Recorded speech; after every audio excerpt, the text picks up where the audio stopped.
What are you staring at? You're a stranger now. I turned around and there was my mother-in-law with a smirk on her face. She looked at me as if she were looking at trash.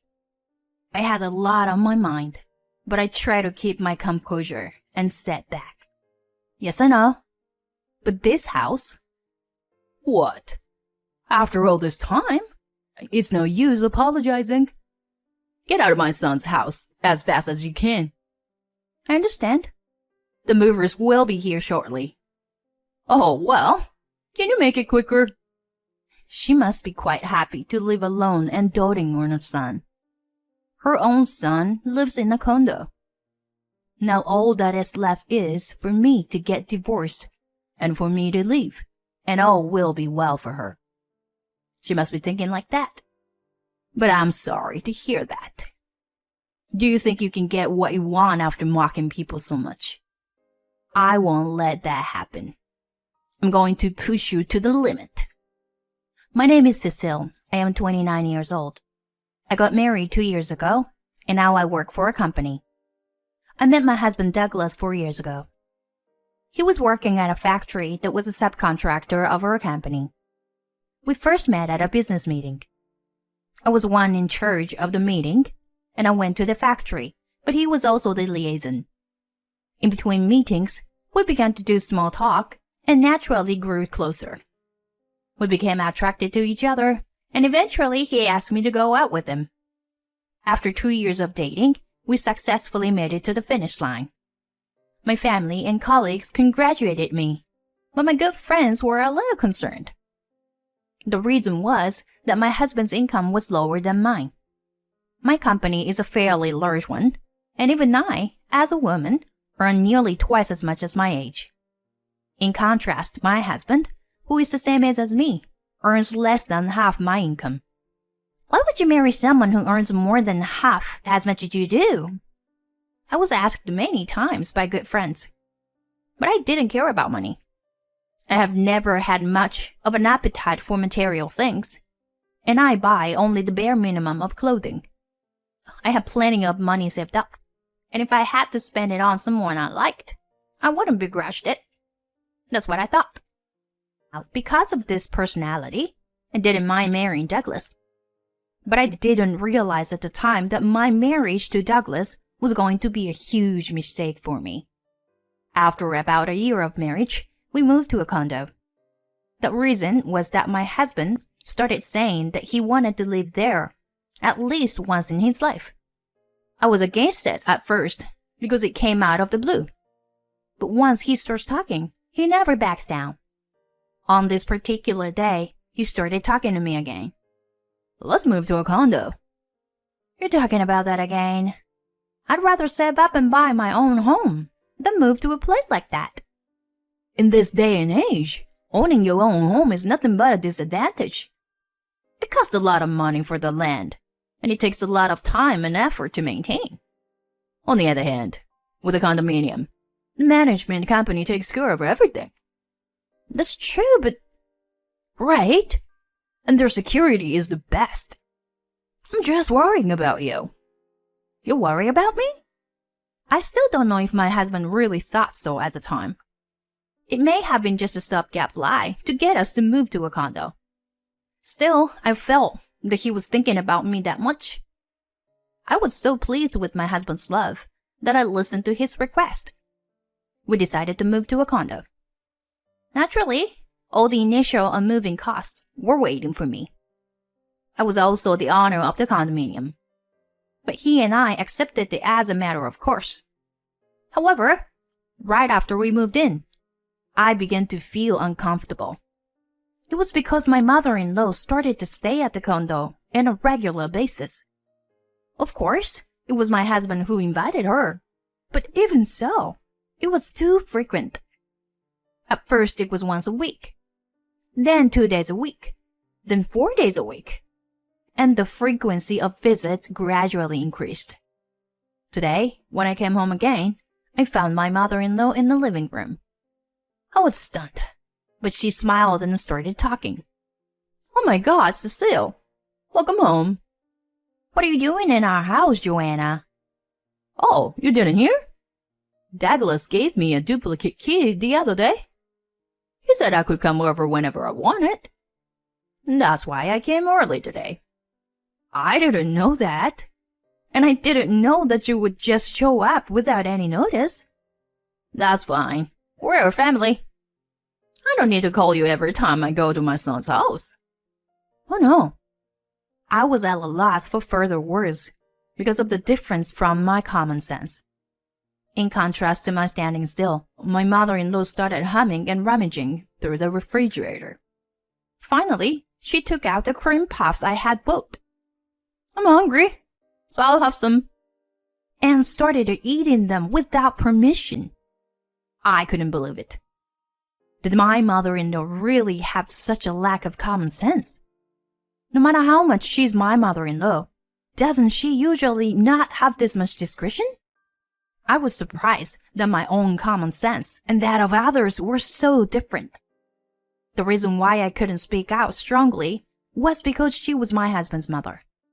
I had a lot of things I wanted to say, but I could not say them to my mother-in-law. So one evening, I decided to talk to my husband about it. Hey, Douglas, about your mother. Could she come a little less often? My husband frowned and said in a pained tone, Oh, why are you unhappy with my mother's visit?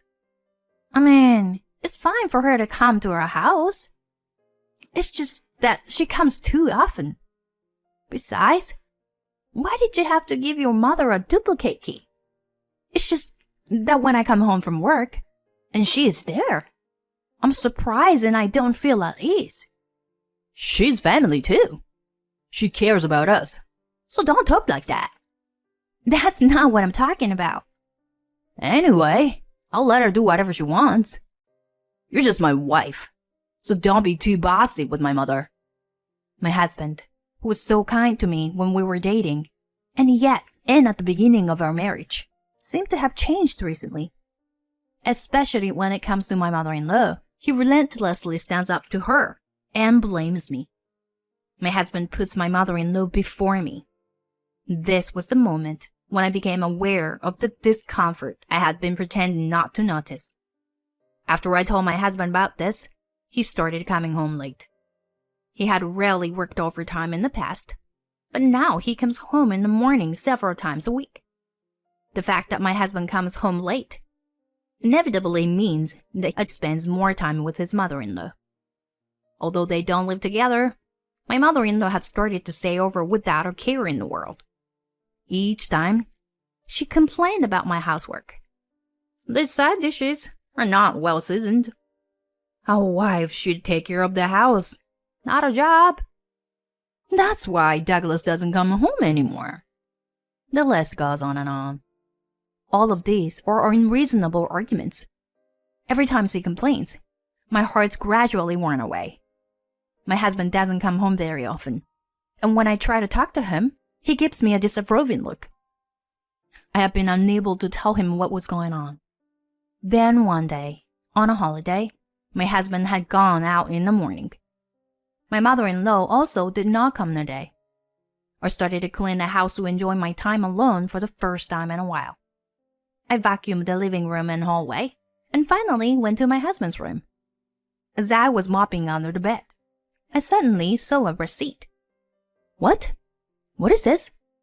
The receipt was for a place used by men and women to engage in dubious activities. I checked the date and found that it coincided with the day he had to come home in the morning because he had to work overtime. Convinced that my husband was cheating on me, I immediately searched through the closet. I found a small paper bag in the bag. It contained a list of restaurants he might have gone to with his cheating partner. There was also a large number of receipts for brand names items that he had bought for her. Douglas had recently asked me to reduce our living expenses in the name of saving money for our newborn child. I didn't think much of it at the time, but now I realize that it was probably a lie to pay for the affair partner. The next day, I went to a detective agency that I had researched beforehand and asked them to investigate my husband's affair.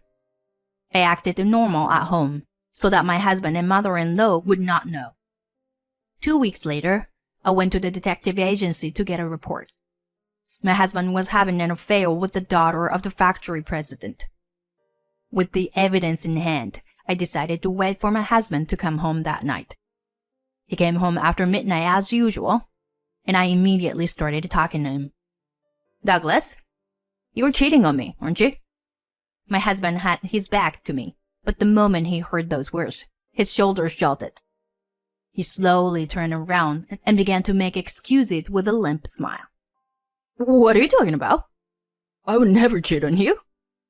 "I already have proof. You can't get away with it." No. It's not like I'm playing around with her." "I don't care if it's for fun or not. You can't have that kind of relationship with her. And it's true that you lied to me."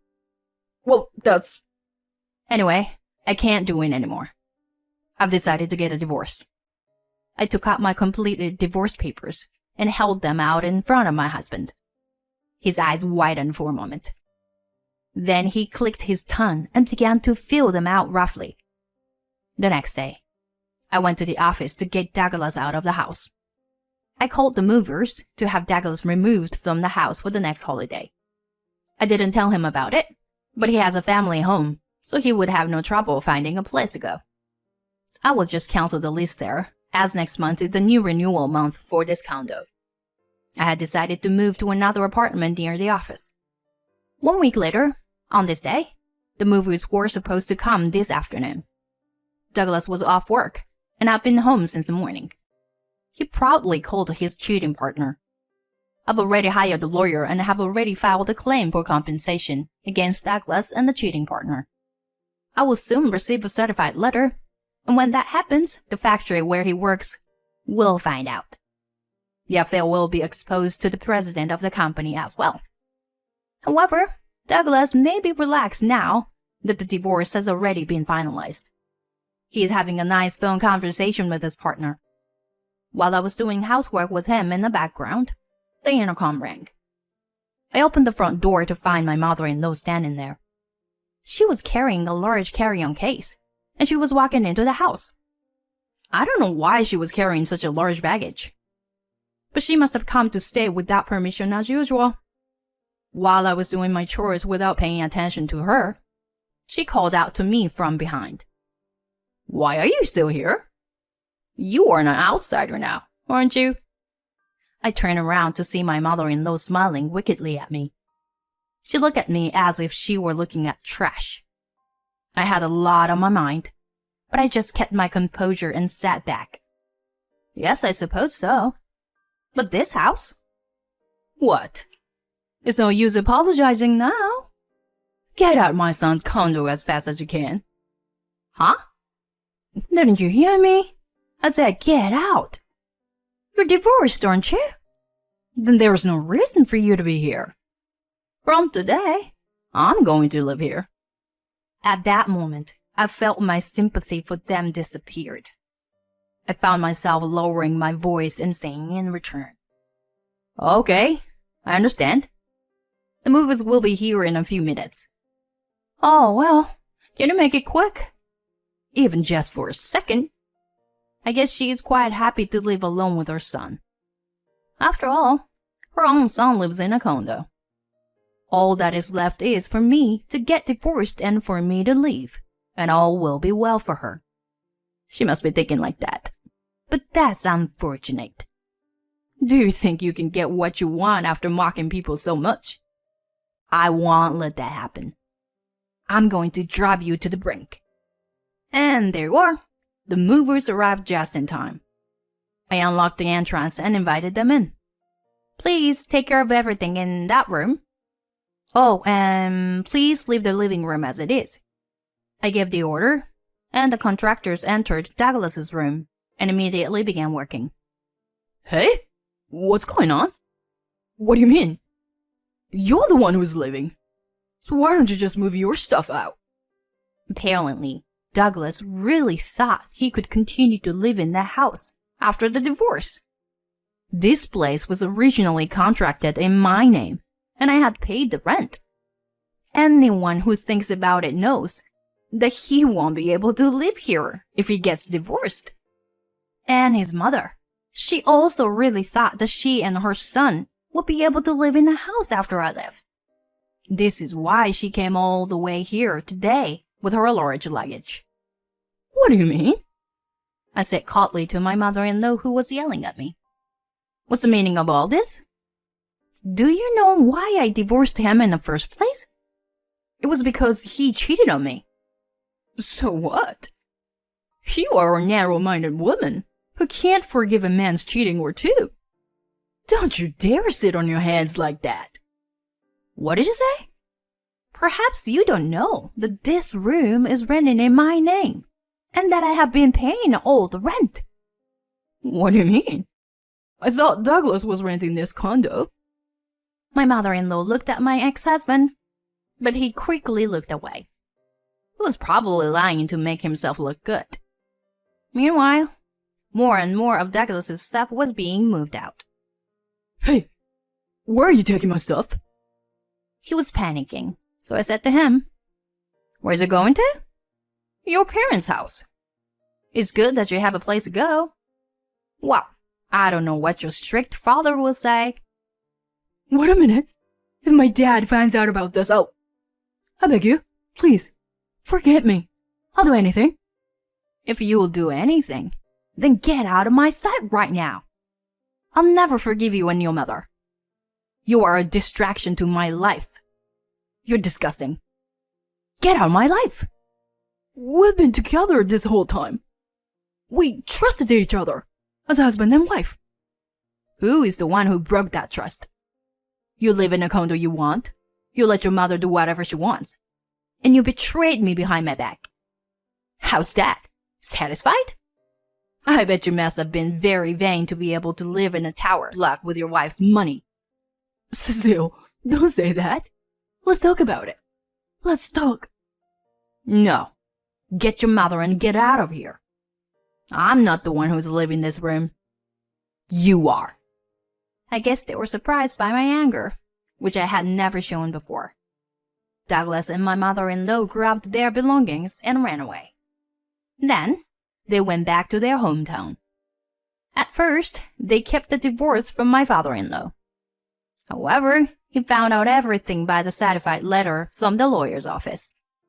My father-in-law was furious and kicked Douglas out of the house, disinheriting him.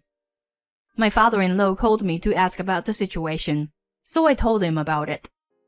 He told me that he had finally decided to divorce my mother-in-law.